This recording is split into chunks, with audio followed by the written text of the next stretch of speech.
Assalamualaikum warahmatullahi wabarakatuh. Waalaikumsalam warahmatullahi wabarakatuh. Innal hamdalillah wassalatu wassalamu ala Rasulillah Sayyidina Muhammad ibnu Abdillah wa ala alihi wa sahbihi wa mawala. Amma ba'du.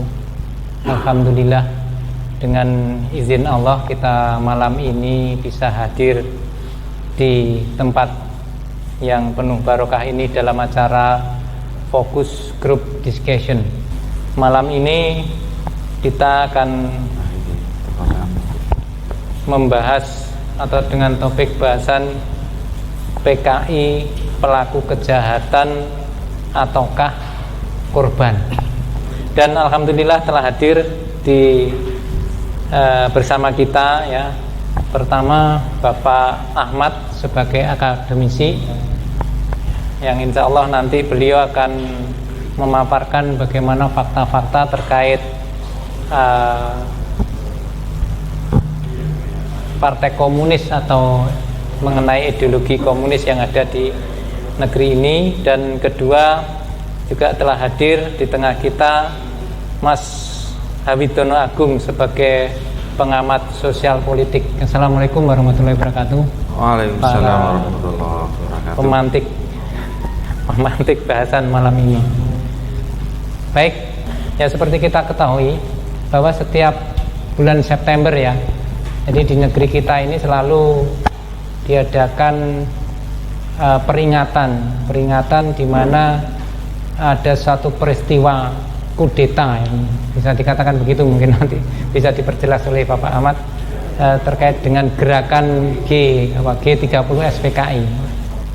Partai Komunis Indonesia pada saat itu ingin mengadakan kudeta. Untuk lebih jelasnya mungkin bisa kita tanyakan kepada Bapak Ahmad, apa sih sebetulnya peran dalam tanda kutip ya, peran dalam tanda kutip Partai Komunis Indonesia dulu ya, mungkin mulai tahun sebelum tahun 65 mungkin sampai kejadian peristiwa besar tahun 65. Monggo silakan. Terima kasih Mas Junaid sudah memberikan waktu kepada saya untuk menyampaikan atau memaparkan terkait sama PKI atau yang mungkin lebih luas lagi kita nanti sebut komunis saja juga tidak apa-apa ya. Ya, memang kalau kita menyebut komunis atau PKI sering kita langsung berpikir pada G30S PKI. Itu kita mungkin ya, tetapi kalau kita amati fakta yang sekarang ini ada, terutama terkait sama anak-anak sekolah millennial, atau pelajar sekarang milenial generasi Z, ketika kita tanya G30 SPKI, sebagian sudah tidak ngerti tentang G30 SPKI.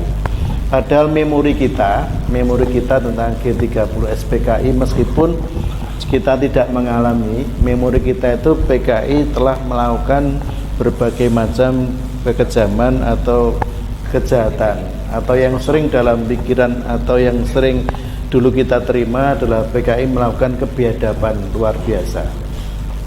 Agar nanti saya tidak memaparkan sesuatu paparan yang kemudian diperdebatkan, karena akhir-akhir ini perdebatan tentang masalah cerita G30 SPKI juga ada banyak versi seiring dengan sekarang ini masa kebebasan Pak Junad ya. Masa era kebebasan, transformasi informasi yang luar biasa, banyak fakta yang bisa saling kontroversikan atau dikontrakan satu dengan yang lain. Maka baiklah, akan lebih bijaksana kalau kita harus memahami dulu tidak di tahun 65-nya, tetapi kita harus melihat dulu bagaimana proses sehingga ada PKI dan bergerak sebagai G30 SPKI pada tahun 65 itu ya. Kalau kita runut ke belakang, bahkan sampai ke belakang sekali, kalau kita meminjam kata PKI Partai Komunis Indonesia, berarti harus ada Indonesia dulu ya. Harus ada Indonesia dulu. Kalau sebelum ada Indonesia berarti tidak ada PKI, kan gitu ya. Nggak ada PKI. Padahal keberadaan PKI ini tidak ujuk-ujuk di tahun 65 ya. sejak bangsa ini lahir atau sejak setelah proklamasi ya, PKI ini sudah muncul. Bahkan kemunculannya sebelum bernama PKI sudah ada bibit-bibit sebelumnya. Mungkin kalau kita buka buku sejarah lagi, bahwa keberadaan komunis atau ajaran komunis ini sudah dikenal bahkan sekitar tahun 20-an. Dan ada peristiwa yang mungkin tidak banyak kita bicarakan sebelumnya. Di tahun 26 PKI atau yang kita sebut PKI sekarang ya, pada waktu itu namanya bukan PKI tapi ISDV, itu melakukan mogok besar-besaran sampai kemudian mengganggu ketertiban jalannya pemerintahan Belanda, Hindia Belanda. Akhirnya oleh Belanda dianggap sebagai partai yang memberontak atau organisasi yang memberontak. Karena itu kemudian ISDV dianggap sebagai organisasi yang terlarang. Namun perlu kita pahami juga di balik itu ada sesuatu yang tersembunyi. Nah, sebelum itu kita bergerak ke belakang dulu lagi, ke belakang sekali sampai pada pokoknya ya. Jadi ajaran komunis sebenarnya bukanlah asli ajaran yang ada di Indonesia, tetapi ajaran yang dibawa dari luar. Jadi tepatnya dibawa oleh salah seorang tokoh dari Belanda. Kebetulan dia juga mantan ketua Federasi Buruh Belanda, namanya Hans Neville. Beliau ditugaskan atau diminta oleh pemerintah Hindia Belanda untuk melakukan semacam edukasi kepada masyarakat Bumi Putra yang punya kecenderungan juga memberontak. Perlu diketahui Partai Buruh di Belanda ini juga adalah partai yang punya kecenderungan memberontak juga. Maka kemudian dia diambil oleh pemerintah Belanda, dibawa ke Indonesia untuk supaya bagaimana mempelajari dan juga agar pemberontakan yang waktu itu di tahun 1900-an ke atas, 1917 ke atas itu 1920, 1926 di Indonesia, sebelum ada Indonesia ya, sudah ada banyak organisasi-organisasi perlawanan yang ingin mengusir Belanda, tetapi sudah dalam wujud organisasi-organisasi. Di pasca perlawanan Pangeran Diponegoro di akhir abad 19, maka di awal abad 20 muncul kemudian organisasi-organisasi yang melakukan perlawanan dengan cara membuat organisasi. Banyak sekali diantaranya adalah Sarekat Dagang Islam, kemudian menjadi Sarekat Islam, kemudian muncul ini juga ISDV dan juga yang lainnya, termasuk NU, termasuk Muhammadiyah dan sebagainya. Semuanya punya keinginan yang sama. Namun demikian, misi Belanda membawa pentolannya Partai Buruh Belanda ini adalah dalam rangka untuk bagaimana organisasi-organisasi tadi yang melawan Belanda tadi bisa dilemahkan dan tidak ada pemberontakan sama sekali. Dengan akal licik dari Belanda kemudian memanfaatkan Hans Neville yang merupakan tokoh komunis di Belanda, padahal pemerintah Belanda sendiri bukan negara yang mengusung paham ini. Yang diusung Belanda adalah kapitalis. Nah, akhirnya kemudian singkat cerita, dia punya murid yaitu Semaun, Alimin, Darsono dan juga Tan Malaka, yang waktu itu menjadi petinggi-petinggi dari Sarekat Islam yang ada di Semarang, yang akhirnya terpengaruh oleh pemikiran sosialis demokrat yang dibawa oleh Hans Neville tadi. Akhirnya kemudian singkat cerita, kemudian di tahun 1926 terjadi itu. Nah, apa yang dibidik oleh Belanda bersama Hans Neville adalah agar justifikasi pemberontakan ISDV itu bisa dialamatkan ke organisasi yang lain, termasuk yang musuh bebuyutannya Belanda adalah Sarekat Islam. Karena waktu itu Sarekat Islam merupakan organisasi politik yang punya militansi yang besar untuk berpotensi melawan Belanda dan mengalahkan Belanda. Maka yang dipakai oleh Belanda dalam hal ini adalah mendatangkan tokoh itu, kemudian mempengaruhi sebagian dari tokoh Sarekat Islam. Pecahlah Sarekat Islam menjadi Sarekat Islam Merah dan Sarekat Islam Putih, yang kemudian setelah penghentian itu maka banyak organisasi-organisasi yang kemudian dibubarkan, kecuali yang mengubah anggaran dasarnya tidak lagi menjadi organisasi politik tapi cukup sebagai organisasi kemasyarakatan atau sosial kemasyarakatan. Ya. Dan kemudian pada tahun berikutnya setelah Indonesia merdeka tahun 45, bulan Oktober PKI menjelma sebagai partai politik kembali. Yang dulunya SDB kemudian menjadi PKI. Di bulan Oktober melakukan gerakan-gerakan aksi yang nyata, yaitu melakukan perekrutan, bahkan perebutan, bahkan mengambil kudeta beberapa daerah, bisa kabupaten dan sebagainya. Seperti pada tanggal 8 Oktober 45 misalnya, PKI ini masih melakukan gerakan bawah tanah, bahkan membuat Angkatan Pemuda Indonesia, semacam angkatan yang nanti menyaingi TKR, Tentara Keamanan Rakyat, bentukan resmi dari pemerintah RI.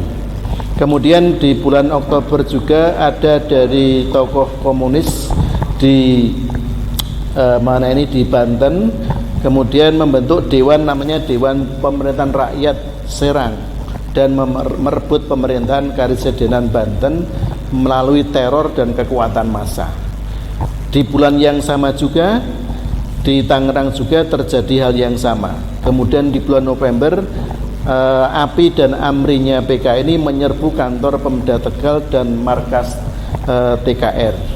Kemudian di beberapa tempat yang lain di Cirebon dan juga di Langkat Sumatera Utara. Bahkan di Langkat ini PKI menyerbu Istana Kesultanan Langkat Darul Aman di Tanjung Pura, bahkan membunuh Sultan bersama keluarganya. Tahun 47 kemudian ada kader PKI yang bernama Amir Arif Saribuddin berhasil menjadi Perdana Menteri dan membentuk kabinet yang selanjutnya melaksanakan atau memimpin perjanjian Revel dengan Belanda. Kemudian Pak Karno mencurigai bahwa Amir Saribuddin ini akan melakukan sesuatu, yaitu kudeta. Maka kemudian PM Saribuddin ini kemudian diturunkan atau dipecat oleh Pak Karno, Bung Karno, dan diganti oleh Pak Hatta waktu itu. Nah, kemudian saya singkat saja. Kemudian akhirnya termasuk di sini pada tahun 48. Kemudian ada tokoh dari PKI yang pulang dari Moskow, namanya Musso. Ya, namanya Musso, dan kita kenal Musso ini adalah salah satu yang nanti jadi lakon di Affair Madiun. Dia adalah presiden pertama dan terakhir, ya, pertama dan terakhir karena usianya hanya 13 hari. PKI Madiun atau FDR Madiun ini mendeklarasikan atau memproklamasikan negara Republik Soviet Indonesia dengan menunjuk Musso sebagai presiden dan Amir Saribuddin tadi, mantan Perdana Menteri tadi, sebagai Perdana Menteri. Akhirnya kemudian meletuslah gerakan PKI Madiun dan kemudian berujung pada pembantaian dan sebagainya. Banyak cerita kelam di sini dan cerita rakyat sekitar Mataraman, di seputar Madiun, Magetan, Ponorogo, bahkan juga Ngawi. Bahkan ada gubernur Surabaya, gubernur Jawa Timur ya, yang sekarang monumennya ada di Kedunggalar itu ya, yaitu Gubernur Suryo yang dicegat oleh PKI dan dibunuh, diseret, dan mayatnya dibuang di hutan Kedunggalar itu. Nah, bahwa yang kami hormati, jadilah di sini tahun 48 sebagai tahun yang mengerikan, banyak pembantaian dan yang dibidik oleh PKI ternyata sebagian besar yang dibantai itu adalah para kiai-kiai, para ulama dan santrinya. Kenapa demikian? Nanti ada hubungannya dengan misi komunisme baik di di Indonesia maupun di luar negeri. Itu tahun 48 sampai kemudian tahun 48 ini kemudian gerakan ini kemudian berhasil dihabisi atau dihentikan oleh oleh negara, oleh RI dengan dukungan pasukan Siliwangi yang ada 2 divisi yang akhirnya bisa membasmi gerakan PKI Madiun, yaitu divisi 1 yang dipimpin oleh Kolonel Sungkono menyerang dari wilayah timur, dan divisi 2 yang dipimpin oleh Kolonel Gatot Subroto dari barat. Akhirnya PKI Madiun pun habis. Nah, ternyata Bapak sekalian, habisnya PKI Madiun tidak berhenti sampai di situ. Pada tahun setelah itu PKI Madiun yang tokoh-tokohnya masih hidup, mereka melakukan berbagai macam cara untuk bagaimana tetap menyebarkan paham komunis. Akhirnya di tahun-tahun sekitar 55 bahkan keberhasilan PKI melakukan konsolidasi, bahkan akhirnya dapat menjadi partai pemenang pemilu di tahun 55, menjadi partai keempat setelah PNI, PNU, Masumi dan PKI. PKI menjadi yang keempat.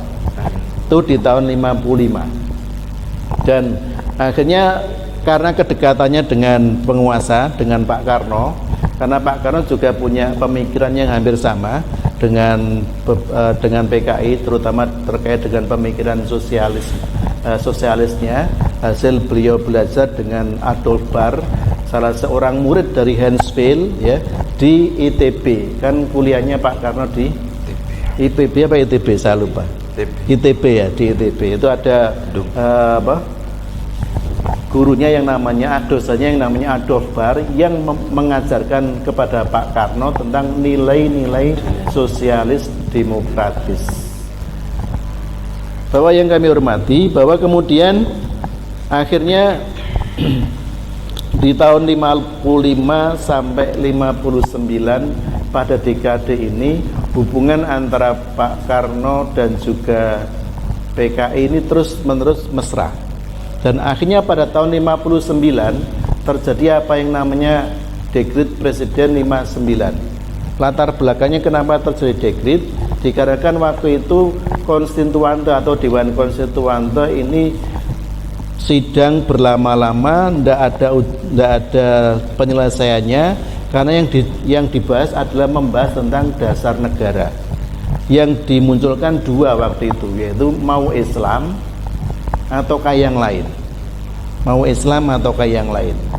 Ada partai-partai Islam yang diusung, kelompok Islam yang di situ ada PNU dan ada Masumi dan juga tokoh-tokoh yang lain sebenarnya sudah solid dan bisa memenangkan suara. Namun demikian pada masa itu PKI melakukan sebuah manuver sehingga PKI menjadi kuda hitam yang kemudian bersama PNI mengusung bahwa tidak Islam yang dipilih tetapi kembali kepada Pancasila.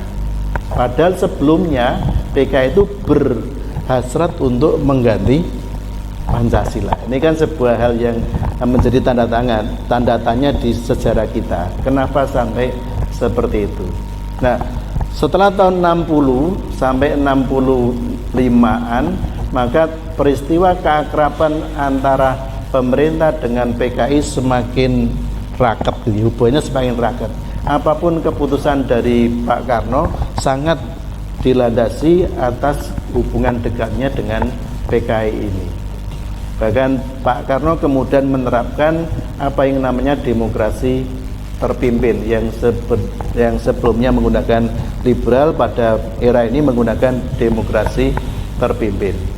Di tahun 65 terjadilah kemudian apa yang merupakan sandiwara besar yang kita juga tidak tahu siapa yang berperanan di situ. Yang jelas terjadilah G30S PKI. siapa yang bermain, pasti banyak yang bermain. Yaitu karena di sini ada kekuatan-kekuatan ide-ide besar yang di situ bermain. Tidak hanya mungkin komunis, bisa jadi yang lain. Karena pada saat itu di dunia tengah terjadi perang dingin, yaitu antara komunisme dan kapitalisme. Ini sampai 65 gitu. Tadi kan fakta-fakta tahun sampai 65 kira-kira seperti itu.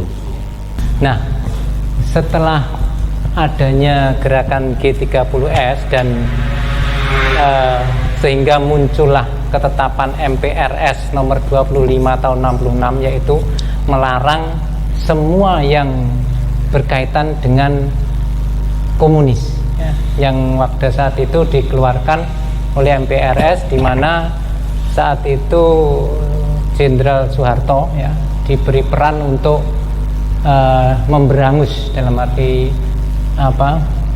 memadamkan ya gerakan komunis yang ada di Indonesia. Nah, dalam orde reformasi saat ini ya, kita mungkin sering mendengar ya narasi-narasi yang menghendaki ya rekonsiliasi antara pelaku-pelaku kejahatan yang dilakukan oleh Partai Komunis Indonesia dengan Republik ini. Artinya mereka yang tersangkut oleh gerakan komunis itu menarasikan bahwa mereka itu sebagai korban. Nah, mungkin ini kepada Mas Agung mungkin ya. Jadi kalau kita melihat narasi-narasi yang muncul, apalagi dengan ditandatanganinya Kepres nomor 17 tahun 2022 ini ya, di situ terkait dengan penanganan kejahatan-kejahatan yang masuk dalam kategori kejahatan besar ya, hak asasi manusia itu diselesaikan dengan non yudisial, tanpa hukuman gitu. Nah, itu narasi-narasi yang ya tanpa dibawa ke pengadilan. Itu narasi yang mungkin sekarang banyak sekali kita dengar setelah reformasi ini. Nah, mungkin Mas Agung bisa menganalisa sebetulnya apa sih sebetulnya yang diinginkan oleh mereka dan juga oleh pemerintah kita saat ini, khususnya pemerintah saat ini, karena memang yang diminta adalah dalam jangka waktu sekarang. Iya. Terima kasih. Bismillahirrahmanirrahim. Wassalatu wassalamu ala Rasulillah Sayyidul Anbiya'i wal Mursalin Sayyidina Maulana Muhammadin wa ala alihi wa ashabihi ajma'in ba'du. Jadi kalau kita lihat atau kita simak ya dengan seksama, yang pertama fakta dari perilaku penganut ideologi sosialisme atau komunisme ya, itu sebenarnya bukan hanya di Indonesia saja ya melakukan anarkisme, tetapi anarkisme yang mereka lakukan itu ya pembunuhan ya sebagai bentuk antitesa ya dari kapitalisme dan pemogokan massal tadi ya sebetulnya, itu terjadi di seluruh dunia ya, seluruh dunia. Jadi ada, bahkan tercatat barangkali ada 75 negara itu yang menjadi penganut, sempat menjadi penganut ideologi sosialisme ya, yang sebagiannya telah diterapkan dalam negara, terutama di Eropa, di Uni Soviet, kemudian Eropa Timur, dan di Asia itu ada Korea Utara ya, kemudian di Vietnam, dan juga di Cina ya kan, yang besar itu kan Uni Soviet dan Cina. Nah, kalau kemudian sekarang itu mereka mengusulkan ya untuk melakukan rekonsiliasi ya, atau pemulihan nama baik dalam tanda kutip ya. Pertanyaannya itu nama baiknya siapa gitu ya. Nama baiknya para petinggi partai, atau nama baiknya anak cucu keturunan dari penganut ideologi komunis ya. Kalau itu nama baiknya dari ideolog ya, komunis atau bahkan orang yang tergabung dalam partai komunis secara resmi, ya ini sangat bertentangan dengan fakta gitu ya. Jadi sudah jamak dipahami bahwasanya secara internasional itu penganut ideologi komunisme itu adalah anarkis ya, radikal, dan melakukan berbagai kerusakan-kerusakan sebagai bentuk antitesa mereka ya, mulai dari kan pemogokan massal sampai kepada bahkan pembunuhan ya. Jadi apa yang dilakukan oleh itu real itu, dan kita tahu bagaimana dulu ya, ketika DNA Aidit itu mau dibunuh ya, dia itu kan tidak menyesal sama sekali gitu ya. Jadi mengatakan hidup PKI misalnya. Nah, ini kan bentuk tidak ada penyesalan gitu di dalam keyakinan mereka terhadap ideologi ini. Nah, kalau mereka saja tidak menyesal ya, kemudian kenapa sekarang ini harus dilakukan rekonsiliasi gitu. Tetapi kalau yang dilakukan yang minta itu adalah anak cucu keturunan ya, yang mana mereka itu ideologinya sudah tobat dari ideologi komunis sosialis ya barangkali itu bisa dimaklumi ya. Kalau masalah memaafkan, umat Islam itu dari dulu mudah memaafkan ya, karena ciri orang bertakwa itu kata di dalam Al-Quran surah Ali Imran kan disebutkan alladzina yunfikuna fis sarra'i wad dharra'i wal kadhiminal ghaidha wal 'afina 'anil nas. Jadi orang muttaqin itu punya sifat memaafkan ya, kesalahan-kesalahan sesama manusia ya. Bahkan dulu ada tokoh PKI yang dihukum ya, kemudian tokoh Muhammadiyah itu dimintai tolong untuk merawat keluarganya, dirawat itu ya. Ada tokoh Muhammadiyah diminta merawat, dirawat ya. Nah ini sudah sejak dulu kalau para ulama itu memaafkan mereka. Namun kalau kita lihat ya, kenapa ini ada upaya itu ya? Upayanya kan banyak sekali indikatornya, mulai dari keinginan mereka usulan untuk mencabut TAP MPRS ya kan, tahun 66 itu yang melarang ideologi komunisme, sosialisme, leninisme, marxisme ya. Nah ini yang menjadi pertanyaan Mas Agung ya, artinya apakah TAP MPR nomor 25 tahun 66 itu apakah masih berlaku pada saat order reformasi sekarang ini, karena seolah-olah itu sudah diabaikan gitu. Ya sebenarnya masih berlaku ya, jadi secara de jure ya itu masih berlaku karena belum dicabut ya. Usulan sejak Gus Dur dulu kan ada yang usulan mencabut tapi kan tidak berhasil ya. Upaya itu ada, tapi pemerintah sampai sekarang tidak berani mencabut TAP MPRS itu ya. Akan tetapi upaya-upaya untuk mengklirkan lah itu ya, bahwa di TAP MPRS itu kan yang dilarang adalah penganut ideologi komunis, sosialisme ya, komunisme, sosialisme, leninisme, marxisme kan itu ya. Sehingga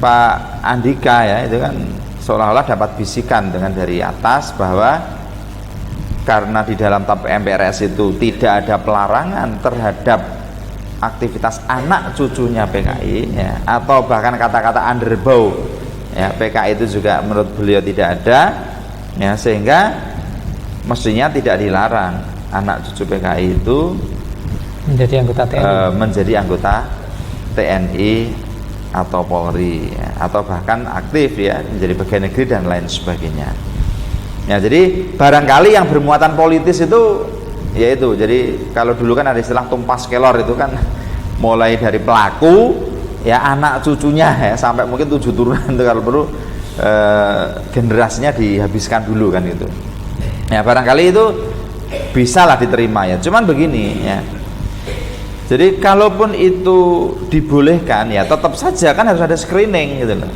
Bukan berarti anak cucu PKI boleh sekarang jadi TNI, tapi kan harus dicek dulu benar nggak dia itu sudah tidak lagi mengimani dalam tanda kutip meyakini ideologi sosialisme atau marxisme atau leninisme ya atau komunisme itu kan harus diuji gitu. Tanpa ujian ya screeningnya itu, karena sekarang ini begini ya, banyak orang yang dulu PKI juga begitu, ID itu menyatakan membela Pancasila, tapi nyatanya justru dia yang merongrong dalam tanda kutip kesaktian Pancasila. Lah sekarang juga banyak itu yang menggunakan narasi saya Indonesia saya Pancasila, ternyata korupsi. Saya Indonesia saya Pancasila, ternyata melakukan kebohongan ya, dan lain sebagainya. Nah, jadi barangkali kalau ditanyakan masih berlaku karena memang tidak dicabut, cuman dicari celahnya aja itu, cari celahnya bagaimana supaya anak keturunan PKI itu bisa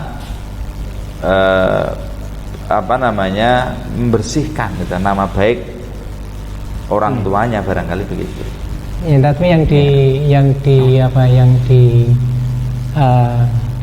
dikhawatirkan itu adalah bagaimana mereka mempunyai karakter yang mungkin di depannya mengatakan seperti tadi ya, contohnya mereka mengatakan bahwa mereka membawa Pancasila, terus saat ini saya Pancasila itu ya.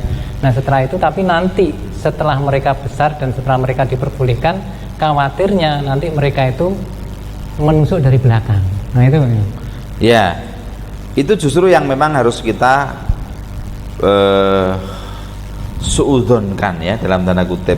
Kenapa begitu? Karena terbukti PKI itu satu sifat aslinya itu kan memang munafik. Ideolog PKI itu untuk bisa eksis ya itu memang dia munafik. Kenapa? Karena tanpa melakukan kemunafikan ya, sejak awal dia itu menunjukkan asli wajah PKI-nya tentu tidak akan diikuti. Itu kan? Dia harus bermuka dua dulu. Misalnya sejak dulu dia melakukan perlawanan kepada kapitalisme, kepada tuan tanah, kepada orang yang saat itu berkuasa misalnya. Memang kalau seperti itu seolah-olah kan melakukan pembelaan kepada wong cilik, ya kan? Melakukan pembelaan kepada rakyat kecil. Gitu. Lah kalau sekarang ya dulu partainya wong cilik, kemudian sekarang setuju atas kenaikan BBM yang wong cilik merasakan penderitaan ya itu kan jadi hanya lip service saja itu perkara. Jadi rata-rata begitu gitu. Jadi kita bukan sengaja suudzon ya, tetapi karakter mereka itu dari tahun ke tahun itu memang seperti itu ya. Bayangkan sudah berapa lama? 75 tahun ya PKI itu berkuasa ya kan, sejak tahun 1917 sampai 86 ya, itu 86 itu kan Uni Soviet menyatakan bubar di zaman Gorbachev itu. Nah, artinya semasa itu pola sikap mereka itu begitu gitu. Jadi di hadapan seolah baik ya, tapi kemudian menikam ya. Dari belakang itu memang betul, faktanya sudah terjadi berkali-kali kan gitu. Di Batavia ya, di SDV tadi, kemudian FDR di zaman Madiun ya, terus G30S di tahun 65 ya. Itu artinya kan berulang, mereka diberi kesempatan terus, itu diberi kesempatan meski ganti baju ya, ISDV, FDR, kemudian ya nyatanya ya PKI, Partai Komunis itu yang aslinya itu kan. Jadi kita harus waspada lah itu, waspada. Nah kalau saya melihatnya begini ya, jadi untuk melihat PKI bukan PKI ya, ideologi komunisme, sosialisme, marxisme, leninisme itu baik atau buruk ya, itu kita lihat dari akarnya saja ya. Jadi sebuah ideologi, paham ya, keyakinan itu baik atau buruk itu kita lihat dari akarnya. Kalau akarnya saja sudah buruk ya, tidak bisa diterima dengan akal sehat ya. Misalnya dia mengatakan asal muasal segala sesuatu ini dari materi ya, sehingga dia menolak eksistensi Tuhan ya. Rata-rata orang komunis itu kan dulu ateis gitu. Kalaupun sekarang tidak ateis ya, itu komunisme gaya baru lah gitu kan ya, jadi sudah bunglon gitu. Tapi faktanya intinya apa? Mereka itu meski beragama tetap saja mereka menolak ya, agama di dalam kehidupan. Dikatakan agama itu candu masyarakat. Jadi barangkali alasan ngene haram ngono haram ya, itu dianggap sesuatu yang menghambat kemajuan. Nah, inilah ciri PKI sebenarnya. Dan kita tahu kan banyak usulan-usulan sekarang ini yang mengurangi, bukan hanya mengurangi, menghilangkan ya masuknya agama di dalam pendidikan ya, di dalam berbagai kancah kehidupan ini. Siapa? Ya anak cucunya yang mengusulkan. Ya, ini harus hati-hati. Ya, jadi tadi sudah digambarkan bagaimana PKI, gerakan PKI itu mulai dari awal sampai munculnya G30 PKI itu. Jadi mereka selalu berganti baju istilahnya seperti itu, meskipun dengan ideologi yang sama. Yeah. Maksudnya berganti nama lah. Nah, kalau kita sudah berbicara terkait dengan Partai Komunis Indonesia, itu tidak terlepas dari sebuah ideologi yang sudah tadi disinggung oleh Mas Agung tadi. Nah, kita mungkin bisa dijelaskan secara fakta mungkin ya untuk Pak Ahmad, bagaimana fakta kejahatan yang dilakukan oleh ideologi komunis ini. Mungkin tidak terjadi di Indonesia saja, mungkin banyak di seluruh dunia yang menganut ideologi komunis atau sosialis itu banyak melakukan kejahatan-kejahatan kemanusiaan. Mungkin bisa dijelaskan. Jadi pasca revolusi Bolshevik di Rusia itu lahirlah tokoh-tokoh komunis. Intinya adalah ada Stalin, ada Lenin. Si Lenin ini punya satu keyakinan, keimanan ya. Iman dia, bahwa dia percaya bahwa dia komunis itu akan bisa, atau mereka akan bisa membuat negara-negara di dunia ini bisa komunis semua. Cuman dia tidak bisa meyakinkan, tidak bisa memberikan garansi, dan dia pesimis bisa mengkomuniskan orang Islam. Itu dalam sebuah pernyataannya. Lenin mengatakan begitu. Sehingga kata Lenin, kalau ingin mengkomuniskan sebuah negara, maka lawan, habisi dulu ulamanya. Karena ulama itu adalah sumber ilmunya Islam. Kalau ulamanya sudah disingkirkan, dibinasakan, maka nanti pasti akan mudah kita membuat mereka komunis. Maka terjadilah pembunuhan yang luar biasa di berbagai negeri waktu itu. Di negeri terdekat dengan mereka yang masih bagian dari negara mereka waktu itu, yaitu di Turkistan Barat atau sekarang adalah Uzbekistan. Waktu itu ada 2 juta ulama dikumpulkan di lapangan, dibunuh waktu mereka belum komunis. Nah sekarang sejarah ini terulang lagi di Uzbek, peristiwanya semacam itu ya. Kemudian di beberapa negara terjadilah upaya mereka untuk melanjutkan aksinya. Tercatat Lenin sendiri punya track record luar biasa, 43 juta nyawa melayang di tangannya. Nah ini di bawah, di atasnya Hitler. Kalau Hitler itu 25 juta, Lenin sampai 43 juta nyawa, juta loh, 43 juta nyawa di tangan Lenin. Kemudian komunis di Cina ini membasmi atau membunuh 40 juta nyawa, 40 juta nyawa. Kemudian di Kamboja yang pimpinnya terkenal namanya Pol Pot ya. Di situ ada sekitar hanya 2 juta saja, karena memang Kamboja negara kecil. 2 juta itu sudah 28 atau 30% penduduk Kamboja itu dibabat oleh Khmer Merah Kamboja sekarang. Kemudian dari situ semua maka kita bisa membandingkan, ternyata korban dari kejahatan komunis ini justru lebih besar daripada korban perang dunia. Perang dunia itu hanya 35 juta.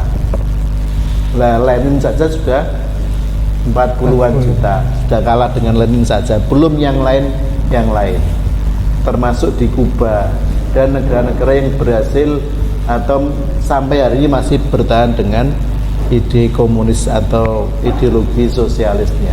Itu singkat kira-kira sampai di situ. Kalau sudah membunuh nyawa kan berarti jahatnya luar biasa ini. Sebuah kejahatan, dan dari ideologi ini memang ideologi ini menghalalkan untuk membunuh orang, karena untuk mencapai kekuasaan dia boleh melakukan segala sesuatu termasuk membunuh. Jadi membunuh dalam teori sosialis Darwin ya, teori evolusinya Darwin itu juga sebagai salah satu teori yang menghalalkan untuk mengurangi kepadatan penduduk. Sampai di situ mendasari ideologi ini, sehingga maka mereka santai-santai aja membunuh orang itu seperti ya membuat sate ayam atau sate apa. Maka kejadian-kejadian di sekitar yang diceritakan mungkin bapak-bapak kita, kakek kita di daerah kita, kejadian pembunuhan kiai, pembunuhan ulama, santri di sekitar kita itu ya seperti itu, ditusuk atau di apa namanya pakai parang dan sebagainya tanpa sedikit pun merasa itu manusia, dikubur bersama atau mungkin langsung dikubur hidup-hidup. Kira-kira itu kejahatan di bidang pembunuhan. Di bidang yang lainnya insya Allah tambah parah, karena sekarang ini kalau kita hitung-hitung negara yang melaksanakan atau mengamalkan ideologi komunis itu, kalau kita cek satu demi satu yang mengamalkan agak sedikit murni gitu ya, tidak ada yang menjadi negara kaya, hampir semuanya melarat, kecuali yang sudah berkamuflase, mereka menggunakan ideologi lain untuk untuk menghidupi dirinya. Karena secara fakta mulai tahun 90 dengan hancur lenyapnya Soviet itu menandai sudah gagalnya ideologi komunisme ini dan tidak layak untuk diamalkan oleh manusia, oleh kita. Sehingga kemudian alasan apa yang bisa dijadikan sebagai hujah kalau sebagian orang masih ingin melaksanakan ideologi ini? Padahal ideologi ini jelas kalau orang Islam pasti bertentangan. Begitu mendengar kata komunis itu sama dengan ateis, kan begitu ya kalau orang Islam. Terima kasih. Nah itu tadi ya sedikit gambaran yang dipaparkan oleh Pak Ahmad terkait dengan kejahatan ideologi komunisnya. Sebelum kita akhiri ya, mungkin masih ada sebetulnya satu lagi yang mungkin bisa dijelaskan terkait dengan, meskipun tadi sudah disinggung ya, terkait ideologi. Karena bagaimanapun juga satu ideologi ini juga berbahaya sebetulnya ya, di luar ideologi komunis tadi. Jadi ada yang tadi sudah disebut-sebut ideologi kapitalis atau ideologi sekuler. Ya mungkin bisa dijelaskan singkat saja terkait dengan ideologi sekuler ini, bagaimana bahayanya ideologi sekuler ini terhadap kita yang menganut agama Islam. Karena tadi disebutkan oleh Pak Ahmad bahwa bisa saja orang Islam tapi ideologinya sekuler, mereka menjalankan ideologi sekuler atau menjalankan ideologi komunis dan sebaliknya. Tapi kalau ideologinya komunis atau sekuler tidak mungkin ya menjalankan ideologinya Islam dan damai. Nggih, monggo. Iya. Singkat saja kata waktu. Saya memandang sesuatu itu mesti dari asasnya dulu ya. Karena kalau asasnya itu sudah rusak, maka batangnya, rantingnya, daunnya, bunganya, buah yang dihasilkan nanti juga akan membahayakan ya. Rusak juga ya. Kapitalisme itu kan ide dasarnya adalah sekularisme ya, pemisahan agama dari kehidupan ya. Jadi meski mereka itu mengimani Tuhan ya, itu tidak cukup digunakan untuk mengatur kehidupan gitu. Kenapa? Karena nanti kalau kehidupan itu diatur menurut versinya manusia masing-masing ya, dia menolak aturannya Tuhan di dunia ini, aturan Al-Khaliq itu dia tolak ya, sehingga aturan itu mulai dari apa tujuan manusia, apa tujuan manusia ini diciptakan kan itu. Ya. Itu masing-masing bisa berargumen. Ada yang mengatakan ya tujuan manusia ini untuk hidup, ya, untuk cari makan, untuk kawin, untuk apa lagi? Ya, ada juga yang mengatakan untuk beribadah, ya. Nah, tetapi kebenaran itu kalau diserahkan kepada manusia maka relatif gitu. Tidak bisa benar 100%. Nah, maka kalau kita mau mencari kebenaran di dunia ini, apa tujuan manusia itu diciptakan, ya, atau apa tujuan hidup manusia, ya, ini kita harus bertanya begini, apa tujuan pencipta menciptakan manusia? Ya, kalau orang sekuler bertanya apa tujuan manusia diciptakan, ya, berarti kan bertanyanya kepada manusia kan, jawabannya macam-macam kalau ditanyakan kepada manusia. Tapi kalau pertanyaan itu ditanyakan kepada penciptanya manusia, apa tujuan pencipta kok menciptakan manusia, berarti bertanyanya kepada pencipta kan, jawabannya harus versi pencipta. Ya, kalau jawabannya versi pencipta, kebenarannya ini mutlak, hakiki. Ya, ternyata pencipta itu punya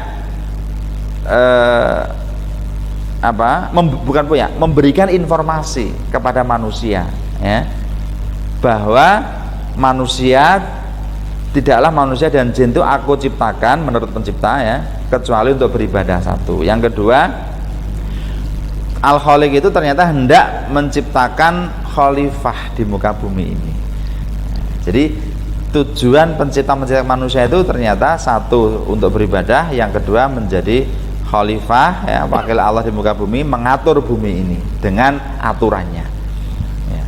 Jadi kita sebenarnya tidak mau mengklaim Islam pada awalnya itu, ya, tapi masalahnya hanya akidah Islam lah yang memberikan jawaban, ya, apa tujuan pencipta menciptakan manusia.